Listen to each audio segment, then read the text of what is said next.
Hello, Lisa Richard here with Loving Energy Recharge. Welcome to the Inner Alchemy for November the 16th, leading us through to the 22nd.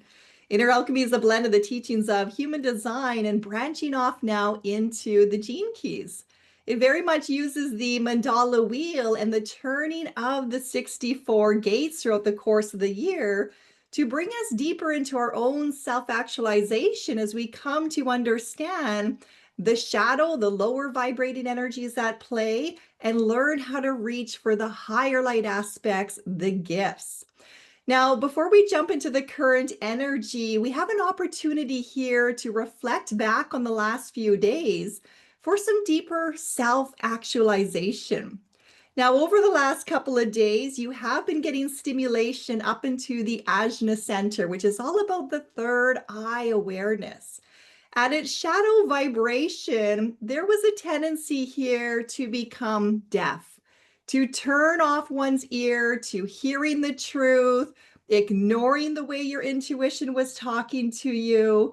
And when we come to realize that we are ignoring the subtle clues within our body, that we're overriding the way that the body's intuition speaks, then we have an opportunity for the gift of insight, of breakthrough moments to come through.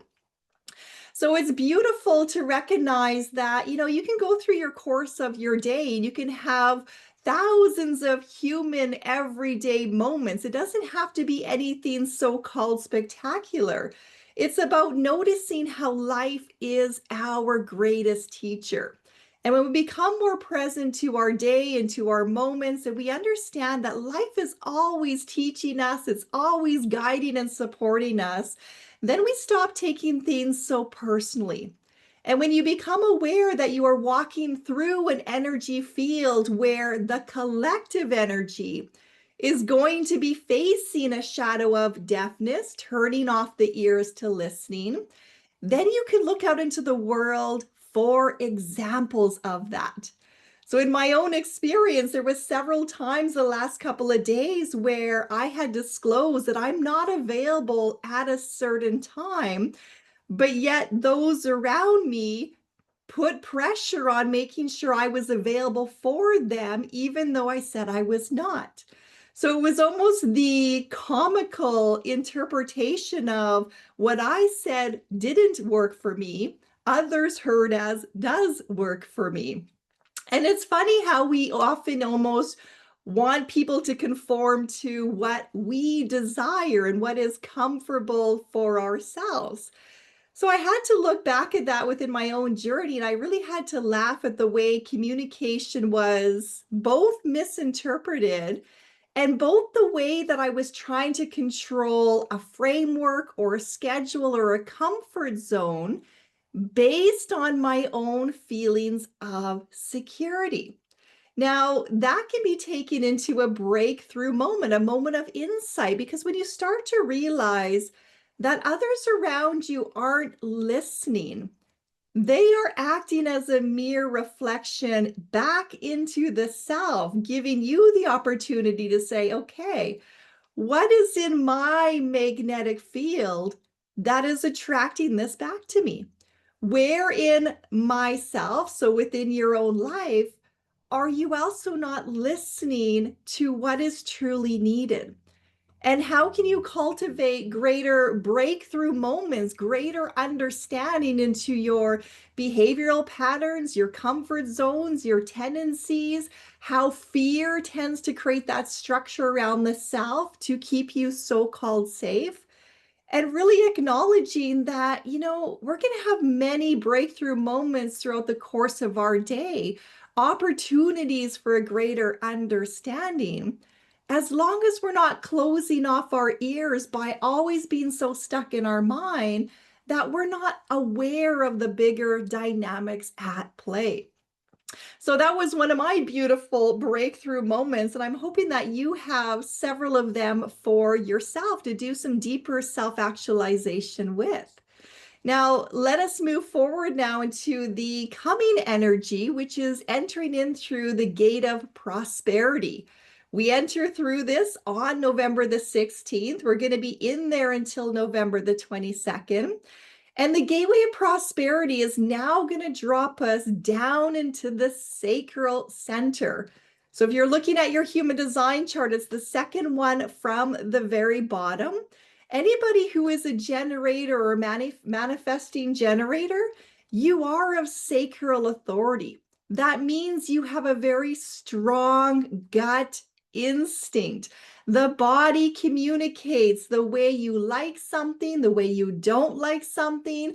There are sounds and vibrations in the energy that are very natural to who you are. And by getting to know how your body clearly indicates, yes, something is right for you, or no, something is not right for you, the more you're going to start developing that relationship with your intuition, with your higher self. So this is tapping into what we call your inner authority, the way that you're designed to be guided through the energy. So the more you get to learn about your personal human design chart and how you operate, the more you can step deeper into your own self-actualization of seeing how these energies in the collective are affecting you with your energy type and with your design. So stepping into the gate of prosperity, dropping us down into that sacral center, we're going to be sitting in the sacral center until December the 8th. So that is 3 weeks now of really getting to the heart of the sacral, which is your life force energy. This is your power center. Your life force energy is the energy that you have to sustain yourself, to get out there and do the work, to help raise families. It's the quality of your vitality. So it really does matter. Now, this gateway is going to be ending out Scorpio season for us. So Scorpio season was in the 8th house of transformation, death, and intimacy. It was a very powerful water sign. So it's like the water coming down, exposing the roots to your foundation so that you could be the alchemist and get to the root of the issue. Now we're going to start the merge into Sagittarius season, into the 9th house of exploration. It's inviting you to go deeper within yourself, and in this case, down into the sacral. So that's also your umbilical cord connection. Getting in to explore, where do I need some help with my energy, with my vitality, with taking really good care of the human that houses the spirit? And where are you giving your power away? So we're inviting in a sense of curiosity as we open up the gateway into the sacral by coming through prosperity. And in here, our shadow essence is all going to be about compromise. How we compromise the truth of our inner knowing because of a self-belief that we hold. So it's coming out of the narrative of our stories of, well, it's just easier to do that. Well, that's just expected of me. Well, that makes me feel more comfortable if I just cave in that way. The gifting here is all about competency. So when we step into seeing how competent we are, we build a strong foundation of ourself, meaning you're not compromising on your truths. You're not compromising on what your energy is saying to you. You're recognizing that there's many different ways to do things and that it's okay to try things. That builds into your competency. Now, I want to share another story for that because, again, it's the understanding that life is our greatest teacher. And I can only share the stories that I have in my own experience as an example to encourage you to also look at how the world is communicating to you for your own self-actualization. So here's an everyday human moment. My husband and I decided to go to the movie theater yesterday. And it had been a while since we had gone. And so we ventured down. We were nice and early. There was literally nobody in the concession lineup behind us. So we went up and we ordered our snacks. Now, I like buttered popcorn. It's one of my weaknesses. I really should not eat it. So I'm having to listen to my intuition in my days going forward to learn how to eliminate that from my diet. But my husband likes plain popcorn. And he knows intuitively that his body does not need the butter, right? So he always gets the plain. He's satisfied with the plain. He knows that that works for him. So we go up to order, we place our orders. And as I'm watching the young girl fill up the popcorn, and she's probably 16, maybe 17 years of age, I notice her putting popcorn in both. So as she was coming back, I said, "Oh, are those both buttered? One is to be plain." And it was interesting in that moment, there was an instant reaction from the young girl. There was a quiver of emotion that crossed her face. There was a understanding that I had received that, ooh, that just triggered something within her. Now, my husband has an open emotional center in human design, and there's probably about 50% of the population that have an open emotional center, meaning that this center right here on your birth chart, it's white. You feel other people's emotions at 200%, meaning that you as a child came into this world and very likely nobody told you that you could feel someone else's emotions to the capacity that you could. So what happens? Well, those white centers on our chart become great areas of conditioning.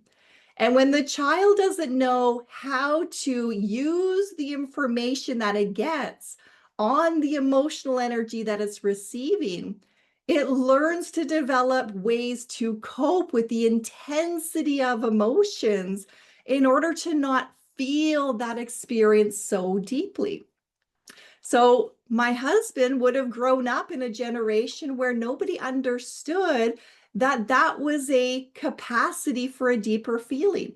So he would have his own programs in that, his own ways of coping in that. This is where we come into the shadow of compromise because it was so easy in that moment and in that experience and in that feeling to say, oh, it's okay. I'll just take the buttered popcorn. Now, you might be thinking it's no big deal, but here's the thing. His body wisdom knew that he wanted a plain popcorn. His body's energy knows what is healthy for it and what is not. The young lady that was serving the popcorn didn't do anything wrong. So to have an emotional reaction brought a great concern into my heart. And it was a concern in the awareness of what happened in this young girl's life that she feels overwhelmed in making so-called mistakes or having a human moment would probably be the better way to put that. And I had great empathy for that very fast emotional reaction that I noticed and that my husband would have greatly have felt within his own openness within that center.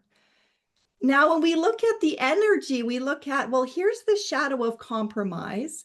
Here's the dilemma of a self-belief, the narrative that says, well, I'm just going to give in and keep the peace because I don't want to feel this emotion. I just want to be out of this experience. I just want everything to be fine.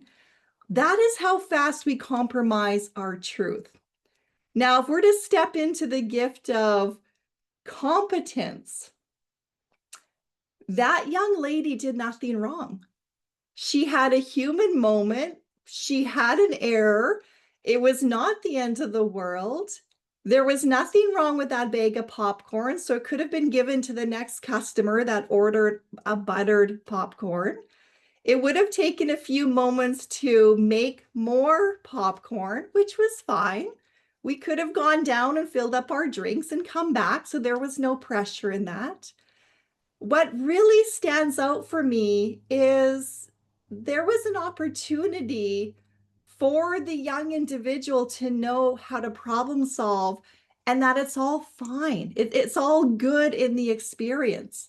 And I guess my point to this story, and what I'm trying to find the words for within myself, is this deep concern that children coming into this world, and even the adults that are in this world, we are so reactive to making so-called mistakes. We are so sensitive to judgment, to criticism, to outward appearance. And it's almost the compassionate understanding of, how did we get to be so sensitive? And why are we not supporting our children, ourselves, and standing in their foundation to know that it is simply human to have errors? And it's a beautiful strength to come up with solutions to so-called problems. And there is a lot of grace and opportunity in the exchange of course correcting whatever it is that you are going through within your own life.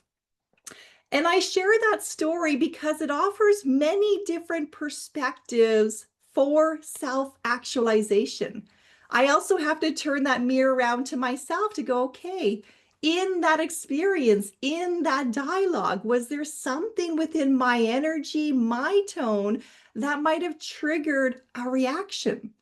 There's an awareness that those that are in the customer service line of work, they are subject to a lot of abuse.